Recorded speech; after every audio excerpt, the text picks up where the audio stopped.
Ahoy, mateys! Are you ready to raise your anchors and set sail across the ocean blue? Remember when Remember when we went to Scotland for our first international episode and I mentioned that I wanted ghost ships? Well, today we're coming close. I tell you what today's episode is, but that would ruin the fun for me. So until I'm ready to share that little secret, I'm Kate. And I'm Nat. And this is Wading into the Void. Oh my lord.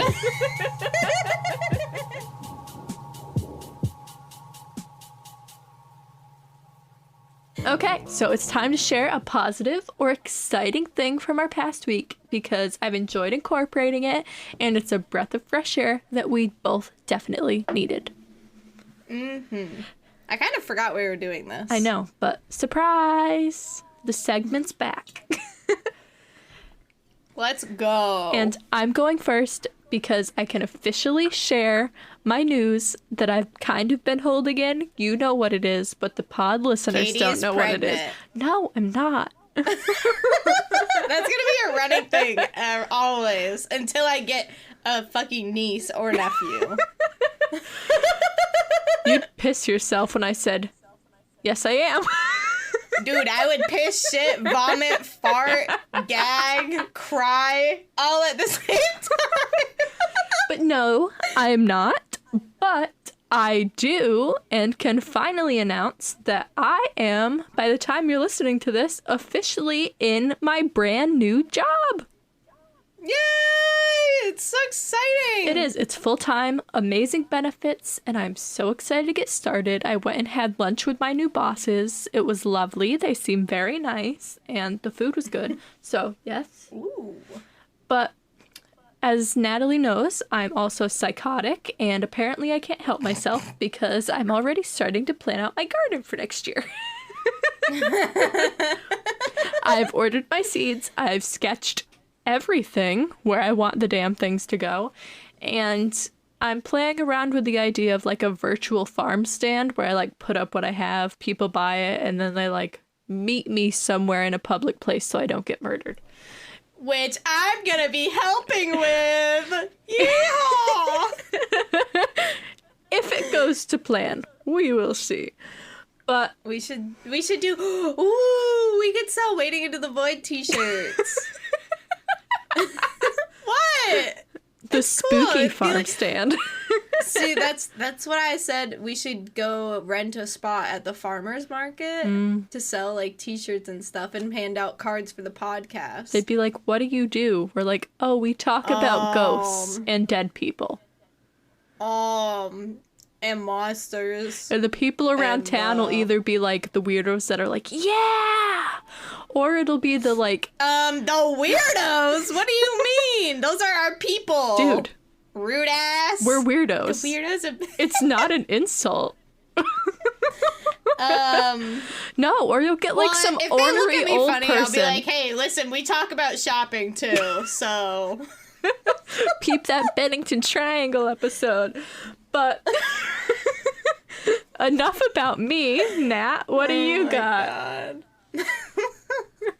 Well, as you guys could probably tell, I got a new microphone. Hell yes, you did. It's beautiful. It sounds really good. It's beautiful. It's massive, but it's beautiful. I think I'm gonna hang it up like a podcast. Like, I have an arm.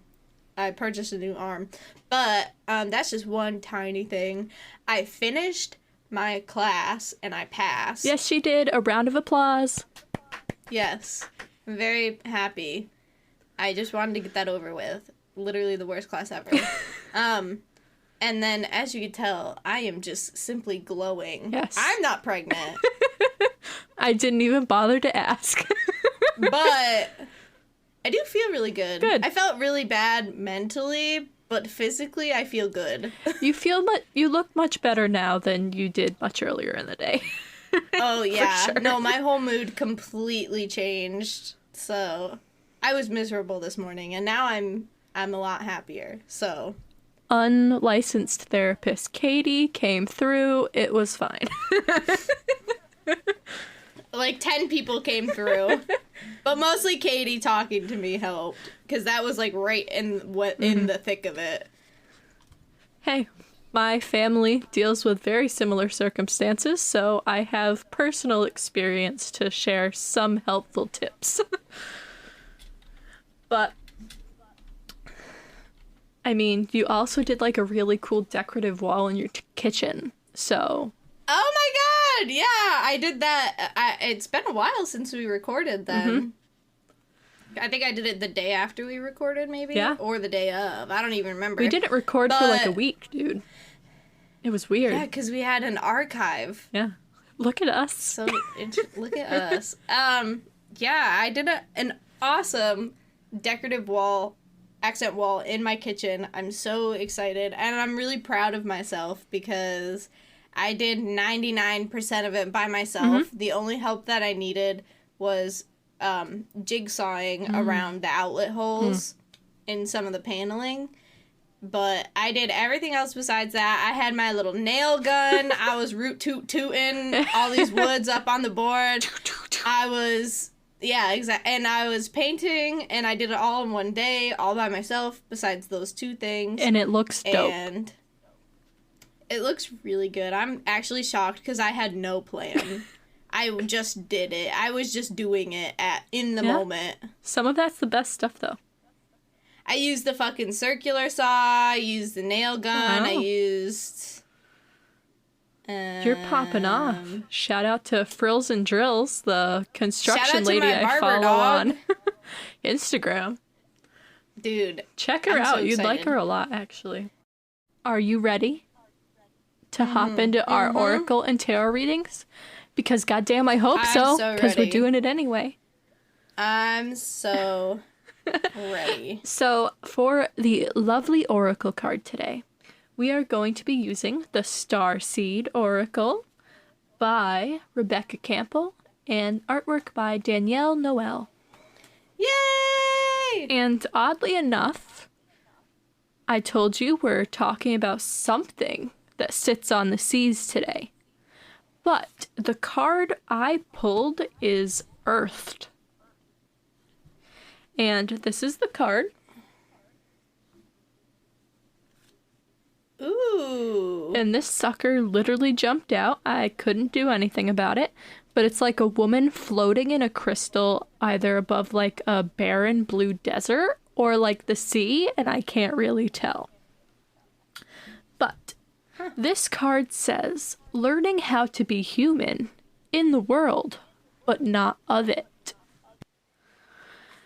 The challenge for all souls having a human experience is to be in the world, but not of it. To realize they are souls having a human experience and be fully conscious of it. To have their soul fully embody their body. People's personalities tend to relate to either transcendence or eminence. Those who lean towards transcendence have a longing for the heavens and the metaphysical. Is it transcendence or transcendence? Transcendence. There we go. Apparently, I have I was about to look up the word. Why can't I think of what it is? It's not ambidextrous. We struggle in here. Dyslexia. Okay, I almost said anorexia. Well, I had that too. Trigger warning. So. Oh no! Oh no! Oh no, Katie. It's been years. I think recovered. We're living life. Okay. So those who lean towards transcendence have a longing for the heavens and the metaphysical. They yearn for a personal experience with God and to be lost in the heavens. They're envious of the angels and are more comfortable praying and hanging out in the stars than on earth. Those who tend towards eminence have attached themselves more to earth in their body. They spend more time thinking about things in the physical world rather than connecting with the heavens or their own mystical inner worlds. Being a fully embodied soul, having a human experience means finding the balance between transcendence and eminence, being in the world but not of it. Most star seeds are drawn towards transcendence. They're more comfortable with the angels in the heavens. Life on Earth can be more difficult for them. If this is you, you're being reminded that you choose to be a soul in a body on Earth. And you're being called to focus more of your energies in the physical world. To learn how to be human, a soul in a human body, fully present to what life on Earth has to offer you. Aww. Yeah, that's what I got. What's yours? Alright. I'll stop fucking with my setup right now. Okay. Alright, so I got this new Oracle deck. Yes. From my grandma. Granny! Hi, Grandma Linda. She got me this super cool Oracle deck called Earth Power Oracle by Stacy DeMarco. And I actually loved this so much upon sight and reading through the book. At the end, she has, like, the other ones that she's made. And I got some other ones that are going to be in the next episode, or one of the next episodes. We love it. Which I'm so fucking excited for because my brain is just exploding with excitement over this one because I love the topic that it is. I don't want to spoil it. Any guesses? I don't know how many times I talked about it. Anyways. So, the card for today. So basically this deck, sorry, I'll explain this deck a little bit. So you know how my previous Oracle deck is the Enchanted Map. However, nothing in it even is remotely related to maps. It's related to, like, spirit maps and stuff like that. And, like, journeys. This one, however, is actually representative of an actual map. We love it. So, the back of the cards is a map of the entire world. Love it. With a compass in the middle. So cute. And each card represents a place on Earth. So, the card for today is Amazonia, or the Amazon. Okay. And it says, I am interconnected with the world in an intimate way. I am vital. I can find a way to co-create rather than confront. So the key energies. So basically, the listing for each card, it has the key energies, the GPS location on the planet, the location, just like what continent, whatever, what primary elements it represents, and then the description. And I don't... Oh, and then also when you visit, which is just like a little fun fact section. Sometimes it's like... Sometimes if it's a religious place, they tell you, like, how to act properly in order to respect the religious land and stuff like that. So, yeah. So, the Amazon, the key energies are aliveness, balance, cooperation, vitality, and interconnectedness. And the GPS section says, it's too big to pinpoint, but as a guide, it's -6 degrees, 9 foot 36 inches south, and 60 degrees, 1 foot 48 inches west. The location is on the continent of South America. The Amazon touches Brazil, Peru, Colombia, Venezuela, Ecuador, Bolivia, Guyana, Guinea. Suriname. Guinea? You're right.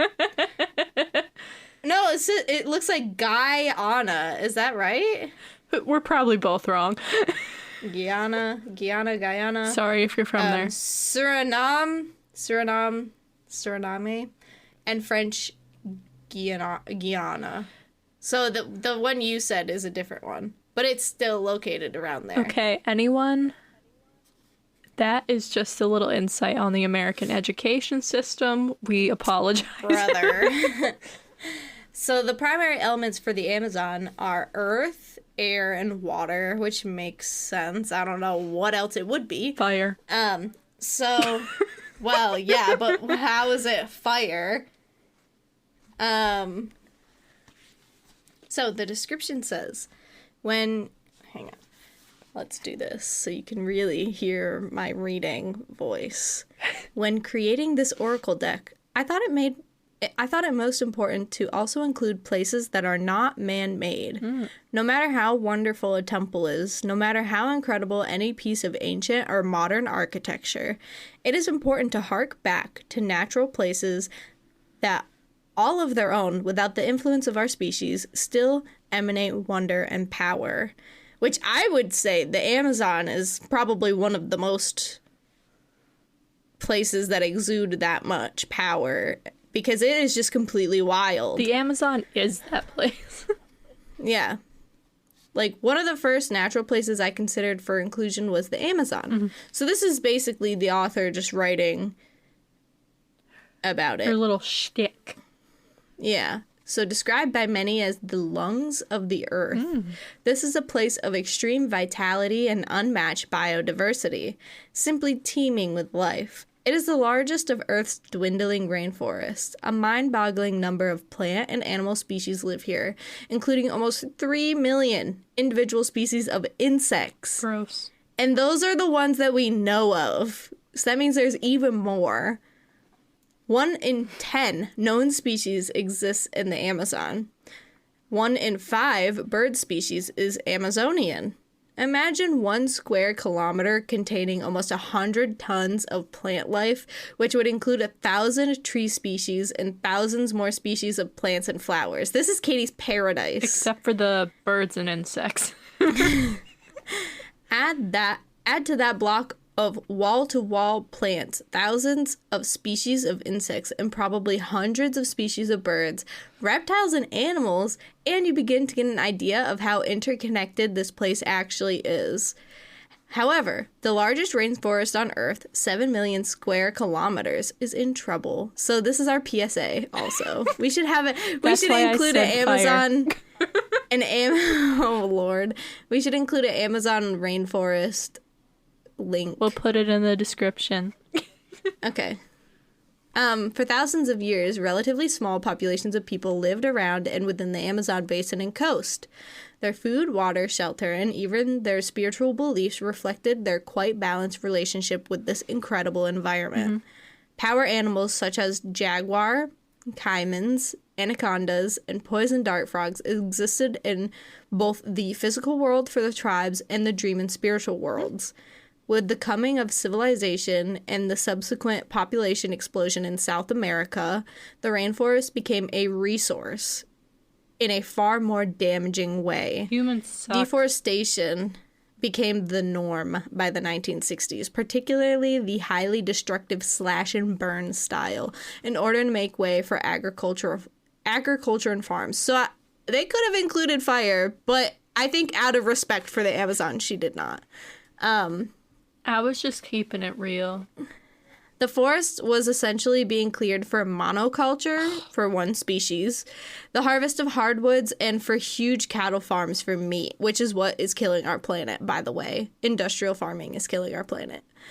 In the decade between 1991 and 2001, a forest area the size of Spain was cleared. That's fucking crazy. A little bit. The issue here goes back to biodiversity. No species in the Amazon works alone. That is, every species is necessary and interconnected. For example, certain plants need a particular insect for pollination, and if successful, that plant feeds another small animal. That small animal is eaten by another large one, and the scat of a larger animal is the incubation material for the first pollinating insect. Yes. Break any of those connections and we're all threatened. We learned this in biology, people. What don't you understand? Save the bees. We are too part of nature, and it is important for us on a personal and more local scale to be reminded of that fragile balance and interconnectedness. And when you visit, the ecosystem is 55 million years old. Jesus. And when you step far from the river or the trails, it feels quite impenetrable. There's a mighty Amazon River that one can travel down to get a feel for the sheer size and diversity of this region. It is very easy to feel in a very real and physical way the vitality of this place simply by moving through the landscape. Open all your senses and invite the aliveness in. It's intoxicating. if you can, stay at an eco lodge and use indigenous guides, as you will be contributing back to the forest in a positive way. So basically, this card just represents vitality, aliveness, balance, not only between like human, animals, and nature, but like just balance in general. Things need to work together in order to thrive. And honestly, it's a little weird that those two cards that we pulled once again go together. Yeah. Yeah. Every damn time, my guys. Every damn time. Every time. It's crazy. But I love this deck. It is a lot of information and not a lot of divinity, but they both it's interesting. It's still interesting. And we might bring it back a little bit. Maybe when we're traveling. Who knows? Yes. I love. So, we're going to get into the episode now. We're 25 minutes in, and we haven't even started talking about spooky stuff. So, we're going back to basics with a classic haunting episode, but we're putting a little twist on it. This haunted location isn't on any type of soil. Instead, it's floating in the ocean. That's right, everyone. Today, we're covering an iconic haunted location. Ooh. The Queen Mary. Oh! So based on that reaction, I have to ask, Nat, how much do you know, if anything, about the Queen Mary? I don't know a lot, just that it's a very, very haunted boat. Yes. And that's putting it lightly. Yeah. So, I feel like it's not right to go into the Queen Mary without mentioning my fixation and fascination with the Titanic from my childhood. So, like, I collected books on the Titanic. I was obsessed with the movie. I read like every single ounce of like historical information I could on the ship. And why? I don't know. I don't even know where my fixation with it started, but I was just like, oh my god, people drown. And then I was like obsessed with it because the more you dug, the more information you found, and it was just nuts. But to make it even weirder, I was so afraid of the Titanic. Listen to this. To make it weirder, my boyfriend had the same fascination. Oh, interesting. Like, that was just a strange, obscure fact that we both found out about each other in like the weirdest way, and we couldn't believe it because we hadn't met anyone else who had that weird fascination with the Titanic. But so weird. I have someone to watch the movie with whenever I want, so but damn. And that right there is why I've wanted to cover a haunted ship that's gone through some damn shit for the longest time. And then I stumbled across the Queen Mary many years ago. I've seen it covered on a few ghost hunting shows, and of course, our favorite, BuzzFeed Unsolved. But I wanted to dig into the histories and hauntings a bit myself. So, here it goes. This historic ocean liner first set sail in 1936 from Southampton, England, to Cherbourg, France, and finally to good old New York. She was the epitome of a luxury liner, and played host to some big names at the time like Clark Gable, Greta Garbo, and the one and only Winston Churchill.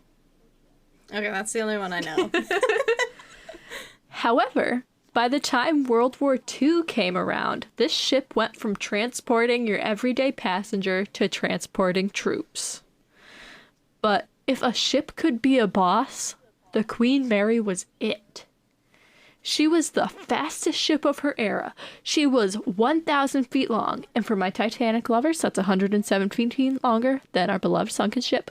The Queen was repainted to a gray color and was actually dubbed the now fitting Gray Ghost.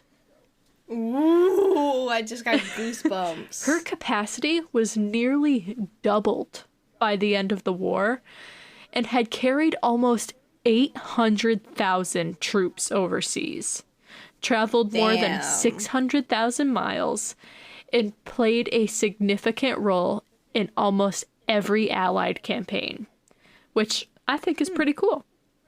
Yeah, that's really cool. Better yet, this iconic ship set the record for most people ever on a floating vessel, and I don't believe this has been broken.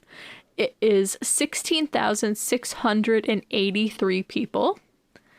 She survived a collision at sea and didn't even partially sink. And the coolest part, she actually participated in the D-Day invasion. So, like, this is some queen shit right that's here. Why she's the Queen Literally. Mary. That's why she's the Grey Ghost.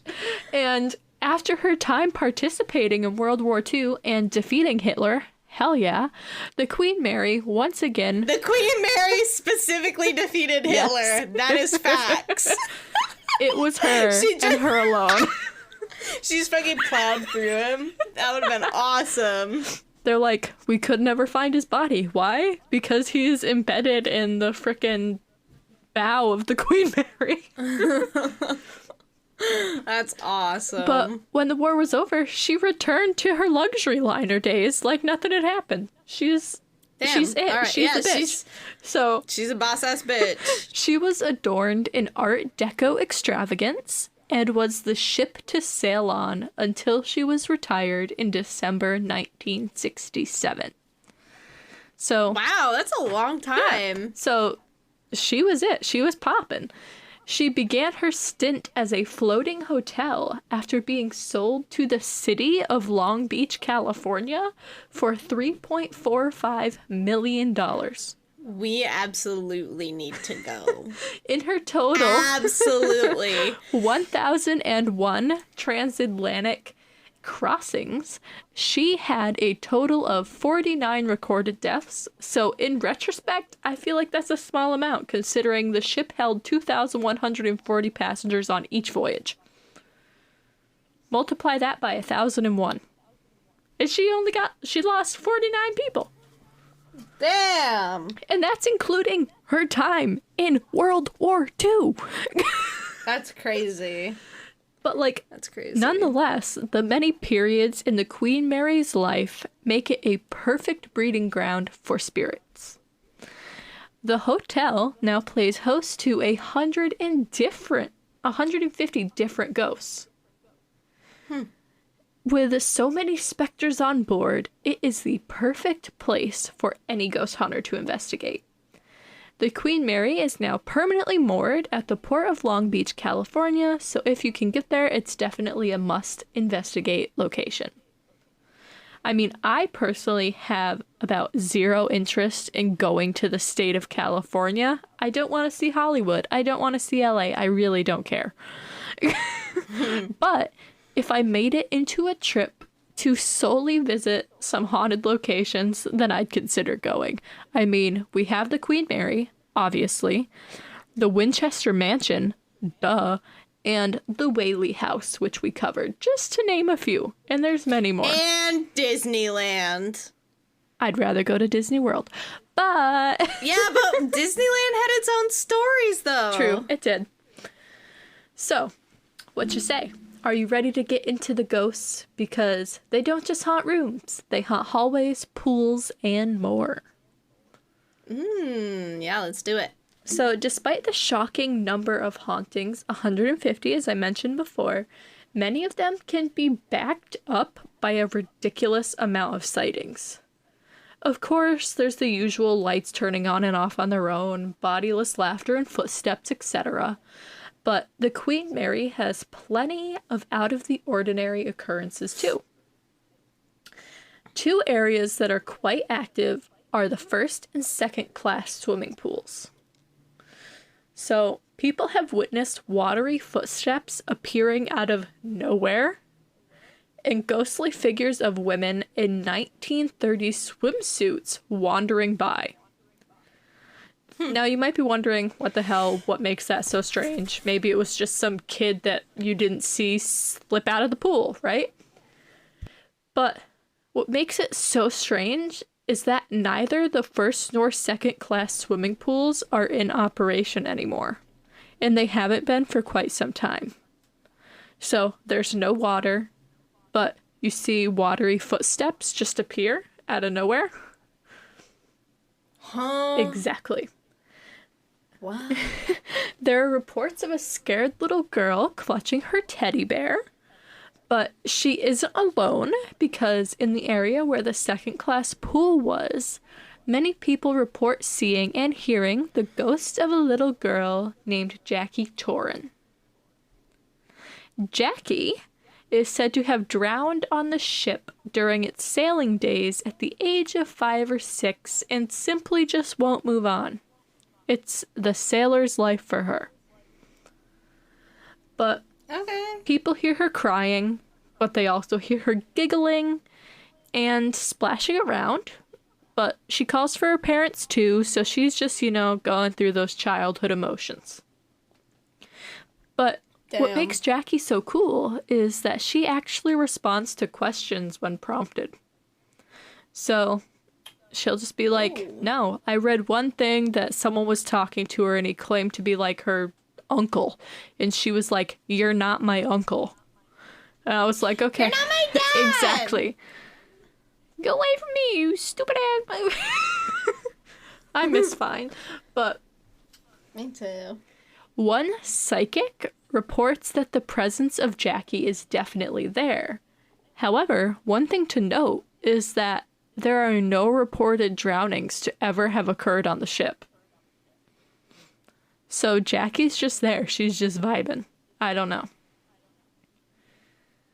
But moving on from our poor little Jackie, who would we be if we didn't once again cover an infamous white lady? Of course. Because the Queen Mary is no exception to the white lady's never-ending essence. Now, one thing to note before we talk about the white lady is that there's apparently photo documentation of her existence, or her hauntings. Interesting. I wonder if we can find it and post it. I actually do have it. Ooh! So I will... Treaty for Nat! Huh? I said it's a treat for Nat. Yeah, I'd have to pull it up on my laptop and send it to you. Actually, yeah, I would. I don't have it with me right now, but it's somewhere around here. I'll show you after. But okay, in what used to be the first class lounge, which sounds bougie as hell, and now function as the salon aboard the ship, people report seeing a young woman in an elegant white evening gown dancing by herself in the shadow-covered corners. And apparently this woman, whose name I could not find, reportedly checked into the Queen Mary but never checked out. And for more than half a century, people have reported seeing the White Lady while in the salon. So she's been there for a hot minute. But you see, I have to admit one of my favorites is next up on our list. And it is arguably the Queen Mary's most memorable ghost. So this specter goes by the name of Grumpy, or Grumpy the Growling Ghost.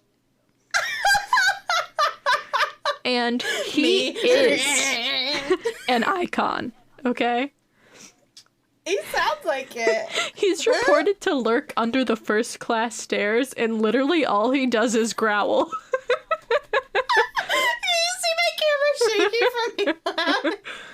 Sometimes he'll join another spirit to chill, though. Not quite sure how in the afterlife that friendship started, because Spirit literally orgies! all he does is growl. But he's just living his best afterlife.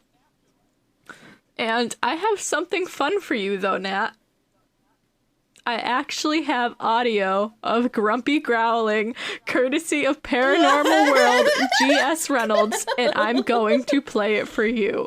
But before I do, note that they did not hear this in real time, but they heard it when they went back and listened to their audio recording. Okay. So, let me play it for you now.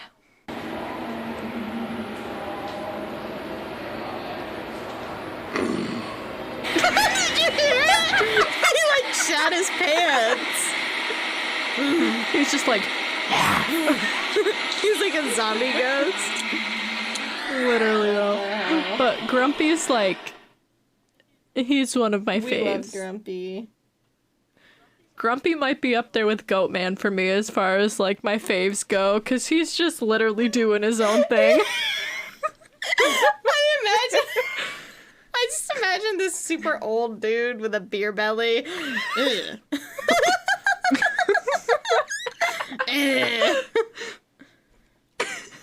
So, I needed to insert that one in there because, God, Grumpy is just, he's everything. Yeah. But our next two are a little more serious. So, two of the historically backed up roaming spirits are those of John Henry and John Petter. Both Johns worked in the boiler room on board the ship and were actually crushed to death beneath the floor in one of the watertight doors. God damn. Now, like I just said, there was apparently 2 incidents of people being crushed to death under these doors.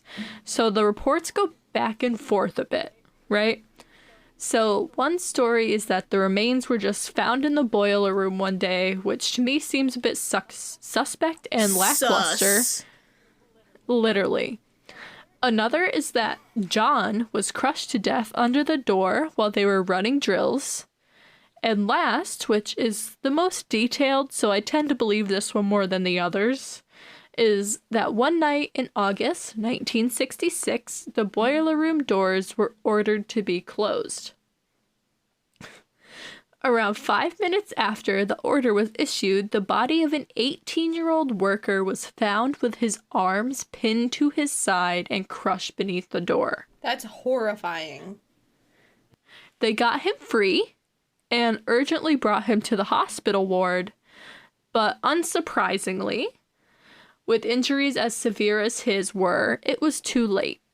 So, after being injected with morphine, he died quickly. Sorry.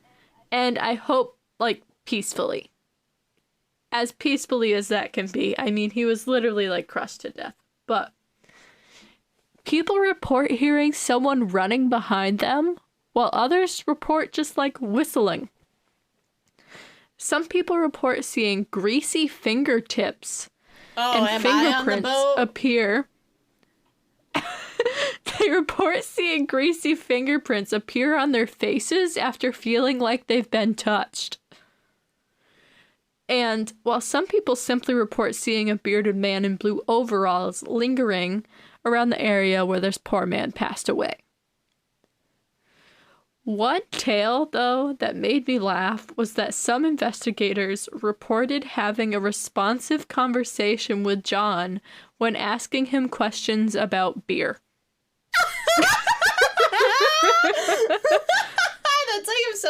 That's like if I die and someone's like, John's whiskey? like, pour me a cold one.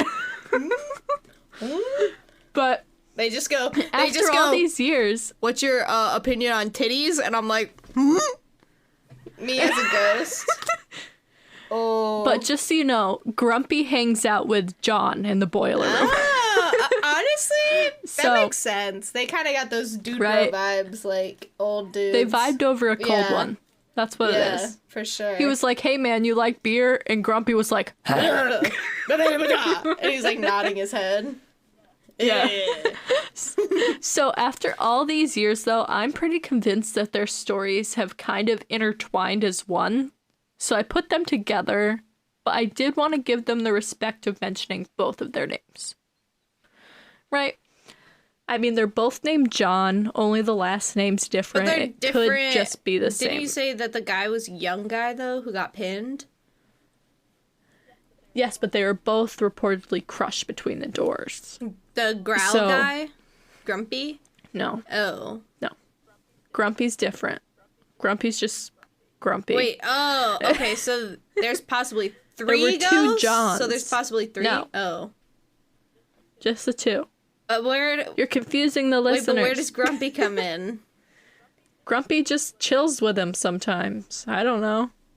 So there's 2.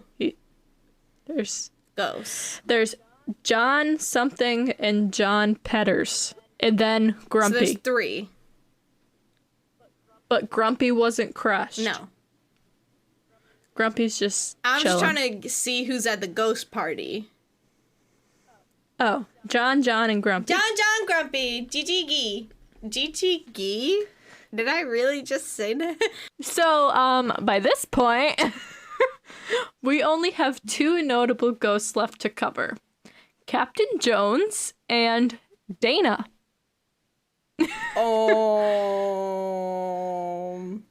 Now, typically, I would say ladies first, but I'm gonna save her for last. So, I'll kick the final 2 off with Captain Treasure Jones. So, Captain Jones was the last captain of the Queen Mary when she was actively sailing. He actually captained her final cruise from New York City to California, which oddly gained him a decent amount of street cred. He was actually considered a maritime celebrity at this time. Sorry, I'm and went on to hyped.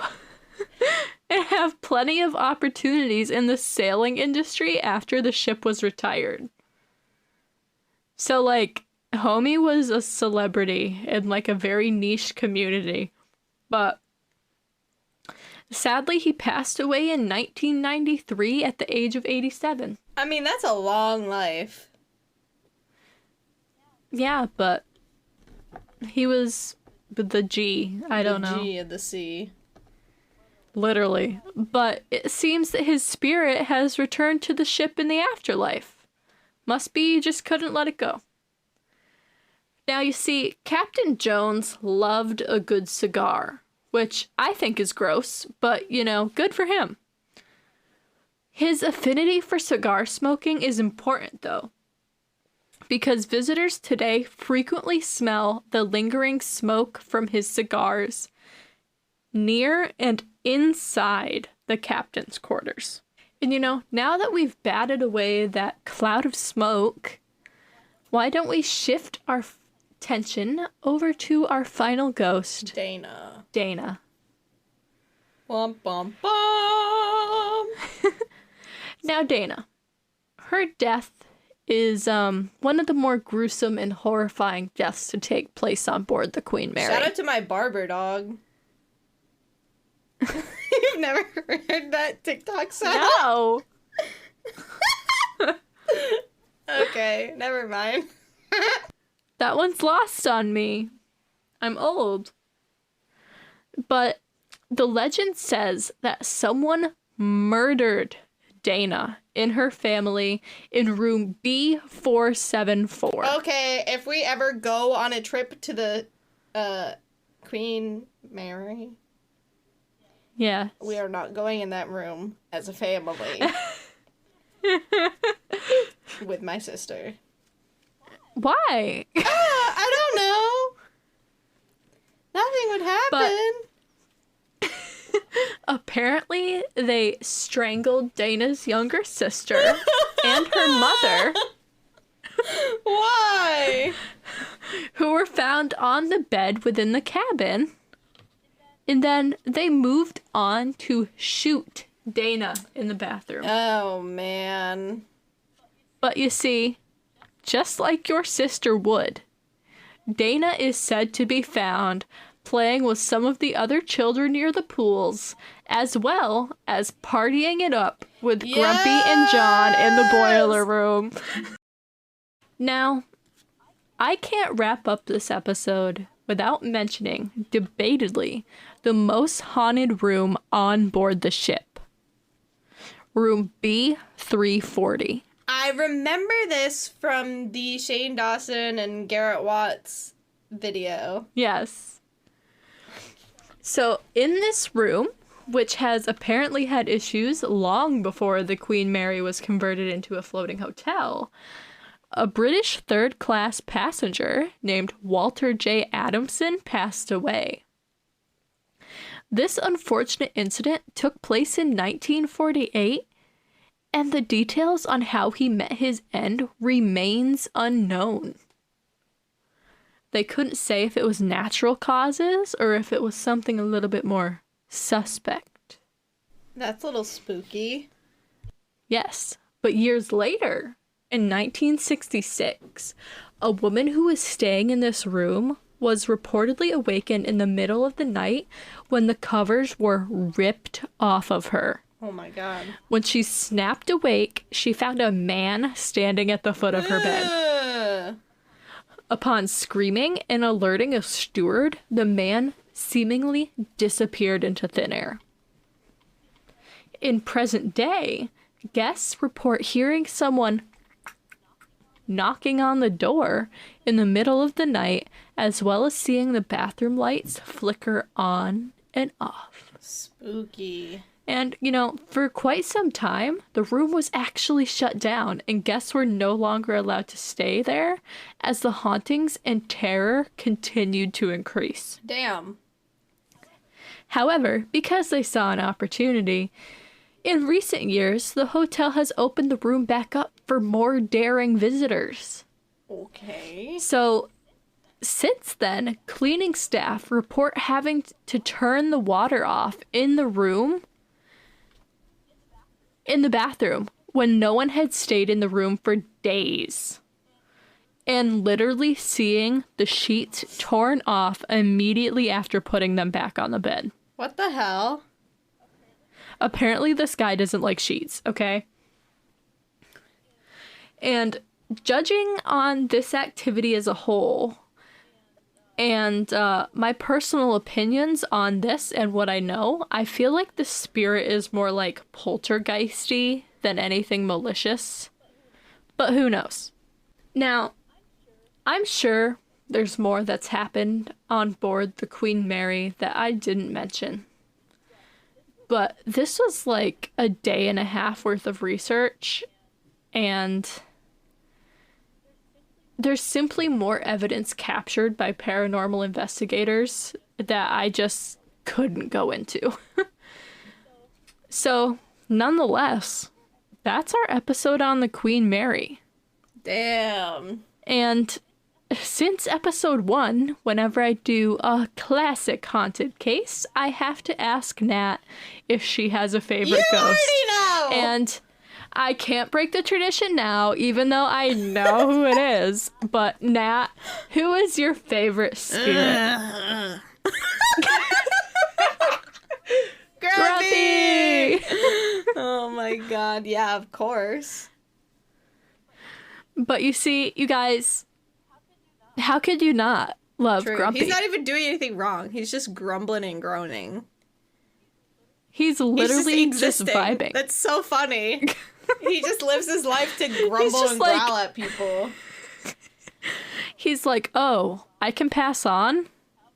How about I just stay here and grunt at people that come near me? And like, honestly, same. But, you see, we both love Grumpy. He's our favorite. For sure, obviously. But we want to know who your favorite ghost was from this episode. And you know where you can tell us that? In our Discord! In our Discord server. Or you can let us know what you thought of this episode or any of the other ones, or the podcast as a whole, by leaving a review wherever you listen. And before you give us a shit review, I'm always going to tell you this. Come join our Discord. Tell us what you think we can improve on. We have a feedback channel.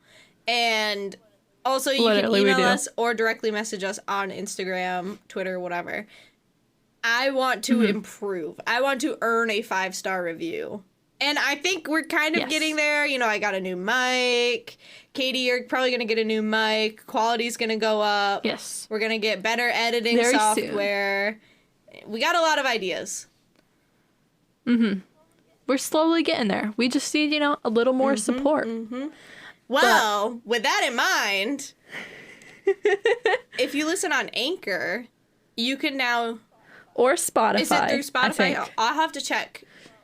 Well, Anchor is owned by Spotify. Let me see if you can donate on Spotify.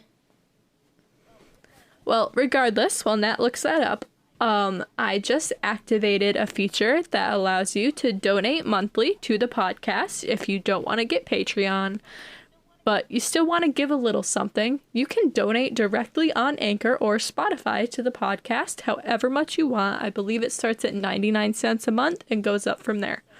So if you want to support us, and I would love if you did, but don't feel like you have to, you can now do it on Anchor, Spotify, or by looking us up on Patreon at Wading Into the Void.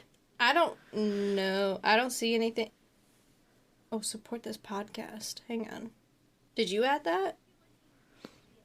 Oh. Yes. Oh, well, it brings you... So, if you are listening on Spotify, you can go to our Spotify page and click the support our podcast or support this podcast link, and it will bring you directly to Anchor, which is just a specific, podcast version of Spotify. And this is where you can do your monthly contribution if you want to support us. It might be easier than Patreon, because we still don't have 100% fleshed out all of our rewards for our tiers.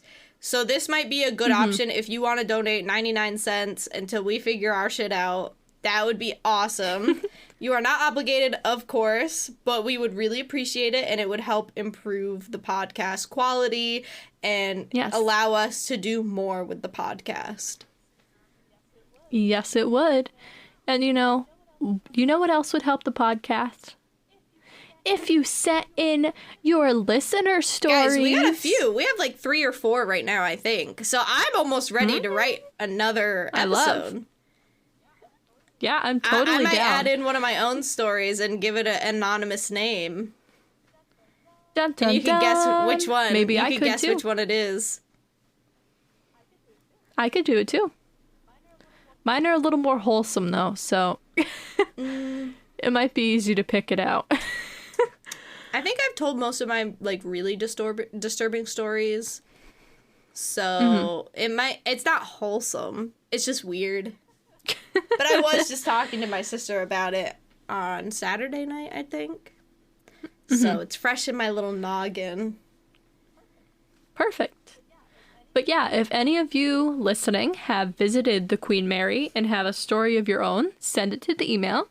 Even if you haven't visited the Queen Mary, but you have a bangin' story, whether it's haunted or true crime or just a little weird, you can send that in too. At wadingintothevoid@gmail.com, and just title it Listener Stories in a general heading of what you're telling us about. But if you can't monetize or monetarily support the podcast, you can follow us on social media and support us that way too. Yeah, because even that helps. Because the more numbers that we have there, the more people it'll reach, the more people will be interested and listen. Exactly. So you can find us on Instagram at Wading Into the Void, on Twitter at Wade Into the Void, and on TikTok at Wading Into the Void. We haven't done anything with that one yet, but we're waiting for the fall. Yeah, we're gonna do a lot of stuff in fall, hopefully. Yes, we are. For There's Halloween. no hopeful about it. We're freaking doing it. The month of Halloween.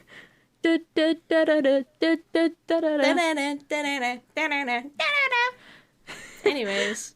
Okay. Will we get copyrighted for that? Hope not. Probably. It's time to sign off, Phantom Fam. You know the drill by now. Until next time, don't dance by yourself in dark corners. Don't go around ripping the sheets off of people's beds. That's just fucking rude. And most importantly, don't freaking growl at people like Grumpy's weird ass. Bye! Bye! Or do, I guess.